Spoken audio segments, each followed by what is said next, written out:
नमस्कार मित्रों। आज एक बड़े महत्वपूर्ण और बड़े संवेदनशील विषय पे मैं आपसे बात करने आया हूँ।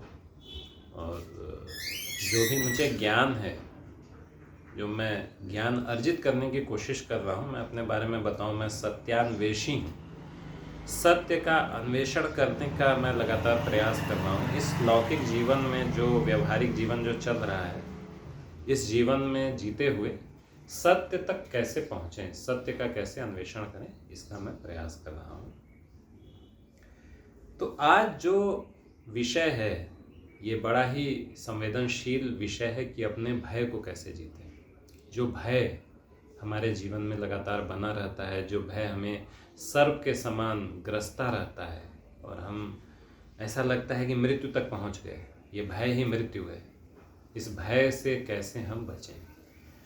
तो वीडियो की शुरुआत में ही मेरा आपसे करबद्ध निवेदन है कि अगर आप आस्तिक व्यक्ति हैं, अगर आपका सामाजिक मूल्यों में और धर्म में आस्था है, तभी आप देखें। अगर आप नास्तिक व्यक्ति हैं और आपको किसी भी चीज़ में आस्था नहीं है, कोई विश्वास नहीं है, तो आप इसको न देखें। क्योंकि भय को जीतने का जो मैं यहाँ पे उपाय बता रहा हूँ, ये धर्म से संबंधित है और किसी भी पंथ, मजहब या समुदाय की भावना को ठेस पहुँचाने के उद्देश्य से इसमें कुछ भी नहीं कहा जा रहा है।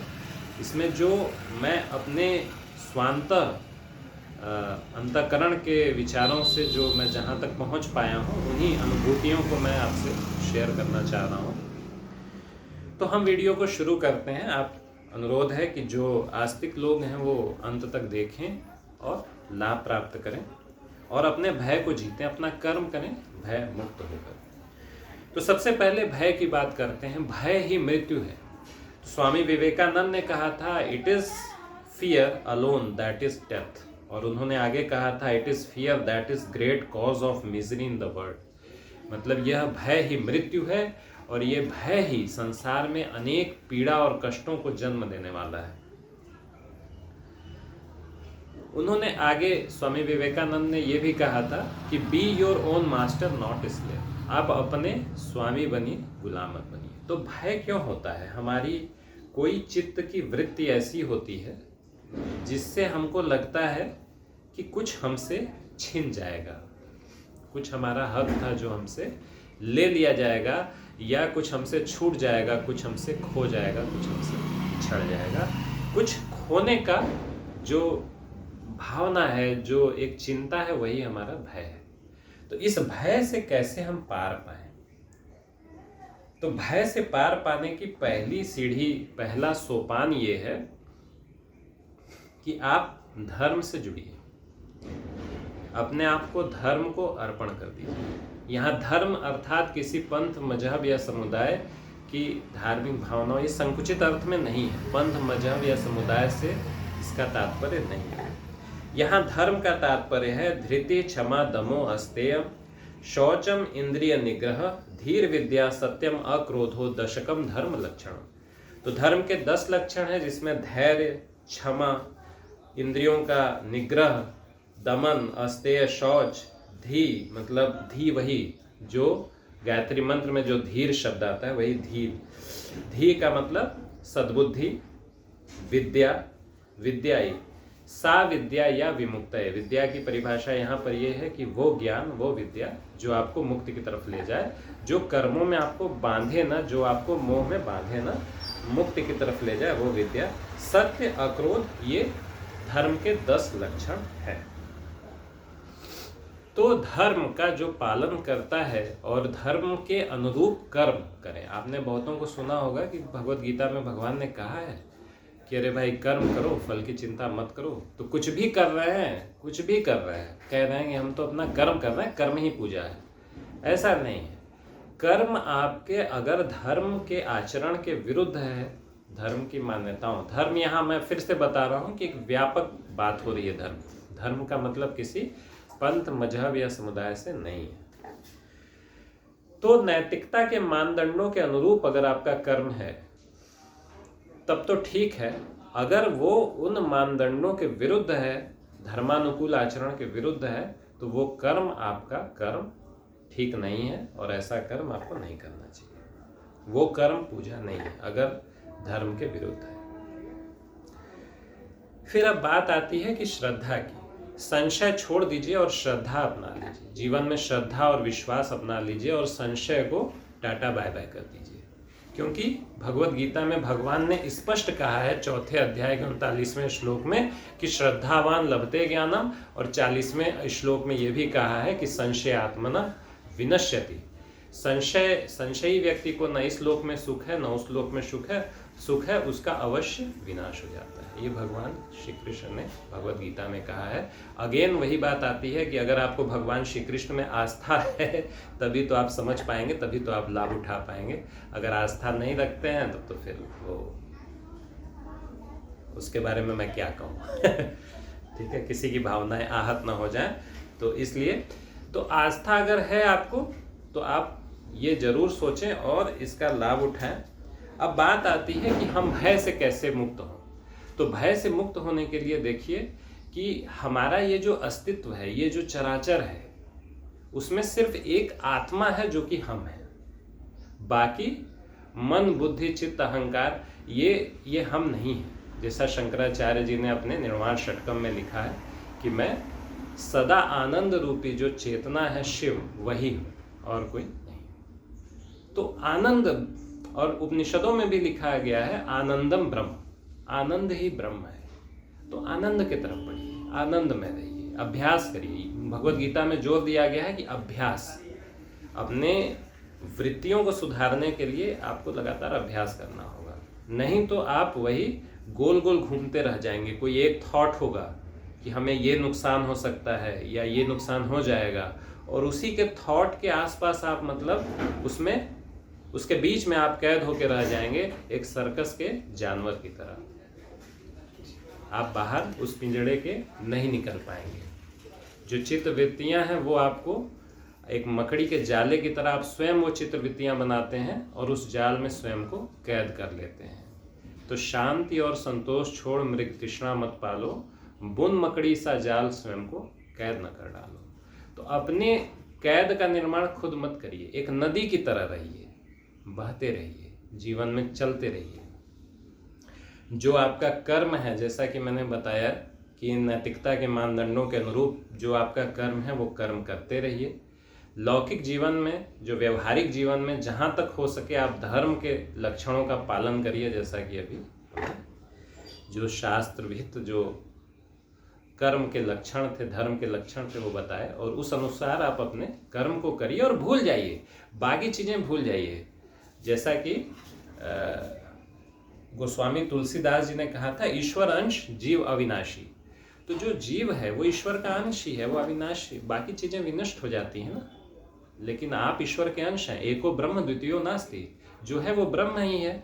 आचार्य शंकराचार्य जी ने कहा था, एको ब्रह्म द्वितीयो नास्ति।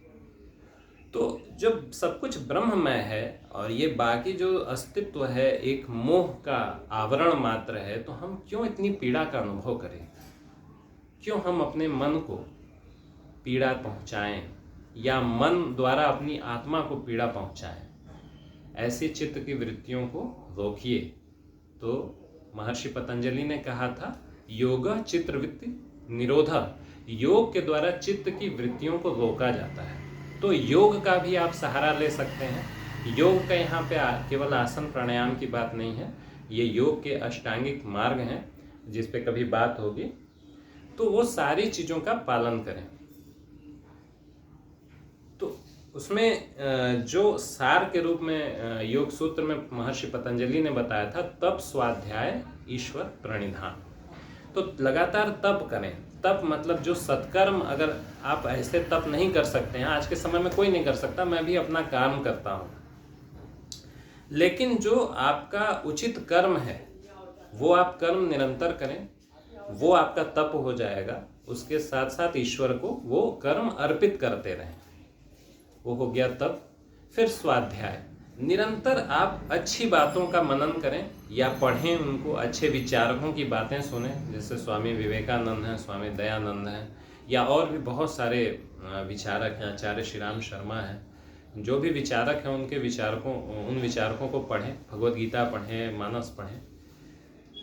तो तब स्वाध्याय, फिर ईश्वर प्रणिधान, ईश्वर को अर्पित कर दीजिए। हे प्रभु, सब कुछ आपका ही है, मैं भी आपका हूँ, मेरे कष्ट भी आपके हैं, जो मैं महसूस कर रहा हूँ, कष्ट वास्तव में कुछ है नहीं, लेकिन मैं महसूस कर रहा हूँ अगर कष्ट, तो वो कष्ट भी आपका है, सब कुछ आपका है। तो हे प्रभु, मेरे ऊपर आप दया कीजिए और मुझ पर असतो माँ सद्गमय, तमसो माँ ज्योतिर्गमय, मृत्योर माँ मृतम गमय। हे प्रभु, मुझे असत्य से सत्य की ओर ले चलिए। हे प्रभु, मुझे अंधकार से प्रकाश की ओर ले चलिए, क्योंकि हे प्रभु, आप प्रकाश रूप हैं और बाकी जगत में जो कुछ भी है वो अंधकार ही है। आप मेरे अंतःकरण में हैं, लेकिन मैं आपको महसूस नहीं कर पाता हूँ। तो ये एक भावना बनाए रखिए, बार बार सोचिए, दिन में जब आपको याद आए तब ये इस तरह से आप सोचिए कि हे प्रभु, मैं आपका हूँ और आप मेरे अंदर जरूर बैठे हैं। तो इस मोह के द्वारा मुझे कष्ट जो हो रहा है, ये कष्ट आप ले लीजिए, ये कष्ट से मुझे मुक्त करिए। मैं बस कर्म करूं और बाकी चीज़ें भूल जाऊं, मेरा दिमाग बिल्कुल उन नकारात्मक विचारों से मुक्त हो जाए। अब बात आती है कि हमारे अंतःकरण में जो ईश्वर बैठे हैं वहाँ तक हम पहुँचे कैसे। तो बड़ा सुंदर एक श्लोक है, तुलसीदास जी ने लिखा है, भवानी शंकरो वंदे श्रद्धा विश्वास रूपिणो, याभ्याम बिना न पश्यन्ति सिद्धा स्वांत स्थम ईश्वर। तो भवानी शंकर मतलब हे पार्वती जी और शिव जी, मैं आपकी वंदना करता हूँ, आप ही श्रद्धा और विश्वास के मूर्तिमान स्वरूप हैं और आपकी कृपा के बिना अपने भीतर स्थित ईश्वर तक सिद्ध लोग भी नहीं पहुँच पाते हैं, उस ईश्वर को नहीं देख पाते हैं। तो श्रद्धा और विश्वास इनके द्वारा और संशय को हटाकर संशय विहीन मन से आप उस ईश्वर को महसूस कीजिए, उसमें दृढ़ आस्था रखिए और एक चट्टान की तरह आपका मन आपका साथ देगा और सारे भय से आप अपने आप को मुक्त कर लेंगे। जीवन की जो लहरें हैं वो समुद्र की तरह वो प्रघात करती रहेंगी, आपके ऊपर टकराती रहेंगी, लेकिन आप उस चट्टान की तरह बने रहेंगे, आपका मन उस चट्टान की तरह बना रहेगा जो कभी भी अपने स्थान से विचलित नहीं होगा।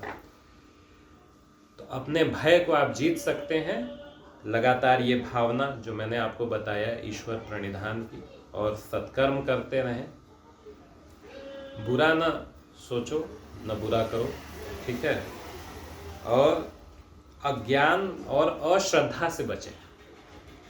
ज्ञान आपका वास्तविक ज्ञान होना चाहिए, वास्तविक ज्ञान की तरफ बढ़िए, समय निकालिए, भगवत गीता पढ़िए।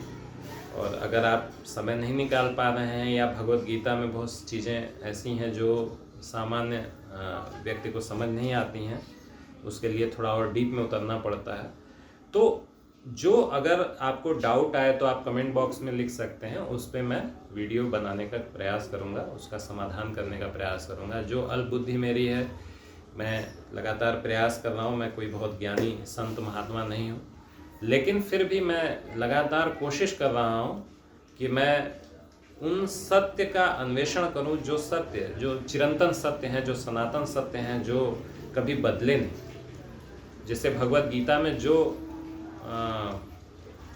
भगवान कृष्ण ने जो मैसेज दिया वो श्री राम जी ने अपने जीवन के मूल्यों से खुद ही दे दिया था, लेकिन लोग समझ नहीं पाए। तब श्री कृष्ण ने उसको पूरा विस्तार से बताया अर्जुन को, ठीक है। तो वो ज्ञान, वो सनातन ज्ञान है। जैसे भगवान उसमें कहते हैं, भगवत गीता में आप पढ़ेंगे तो उन्होंने कहा मैंने सूर्य को दिया था। तो अब देखिए सूर्य, भगवान सूर्य से आप क्या समझते हैं? भगवान सूर्य, अब आप एक लौकिक दृष्टि से देखें तो वो गैसों का पिंड है, उसमें नाभिकीय संलयन की प्रक्रिया चल रही है, ऊर्जा उत्पन्न हो रही है, ऊर्जा फैल रही है। लेकिन एक तात्विक दृष्टि से देखिए, कोई भी चीज़ उस तरह निर्जीव नहीं होती है जैसा हम समझते हैं, उसमें भी एक चेतना होती है। आप महसूस करें, वो आपको फ़ायदा देगी। जैसे अभी छठ का महापर्व गया, बहुत सारे हमारे भाई थे, उन्होंने उसमें पूजा की, उनको फ़ायदा हुआ। तो जो मैं तो भगवान सूर्य ही मानता हूँ, मैं भी पढ़ा लिखा हूँ, मतलब मैंने भी पश्चिमी शिक्षा ली है, जितना लिया जाता है, मतलब एक सामान्य व्यक्ति आज के समय में ले सकता है, पर्याप्त शिक्षा ली है। और मेरा खुद का एक व्यक्तिगत विश्वास है कि सूर्य एक केवल पिंड नहीं है। वो, हम पृथ्वी के रिस्पेक्ट की बात कर रहे हैं, हम ब्रह्मांड अनंत है, ब्रह्मांड की बात नहीं कर रहे हैं, लेकिन पृथ्वी के सापेक्ष देखिए तो सूर्य ही ईश्वर का प्रतिनिधि है। वो जो चराचर को चलाने वाला ईश्वर है, वो यहाँ पे सूर्य रूप में आपको गर्मी दे रहा है, ऊर्जा दे रहा है। पृथ्वी में जितने भी तरह की हर ऊर्जा है, सब कुछ सूर्य से आती है। तो वो सूर्य, उस सूर्य को नमन करिए और वो देखिए आपको फायदा मिलेगा। तो भगवत गीता में जहां मैंने शुरू की थी कि श्री कृष्ण ने कहा कि मैंने सूर्य को वो ज्ञान दिया, तो वो सूर्य लगातार अपना कर्म कर रहे हैं बिना रुके। कभी आपने देखा कि सूर्य रुक जाए? नहीं, वो प्रक्रिया चल रही है। वो रुकेंगे तभी जब उनके जीवन का अंत होगा, अरबों साल बाद, जब भी कभी। तो इसी तरह हमारा भी ये सूर्य, जिस तरह से वो सूर्य का एक शरीर है, भौतिक शरीर, लेकिन जो उनका ज्ञान है, ये चीज थोड़ा बड़ी अजीब है। मतलब बहुत सारे लोगों को, जो आस्थावान लोग नहीं होंगे, उनको बड़ा अजीब लगेगा, लेकिन प्राण हर जगह है। सूर्य में भी प्राण है, पृथ्वी में भी प्राण है, महसूस करने की बात है।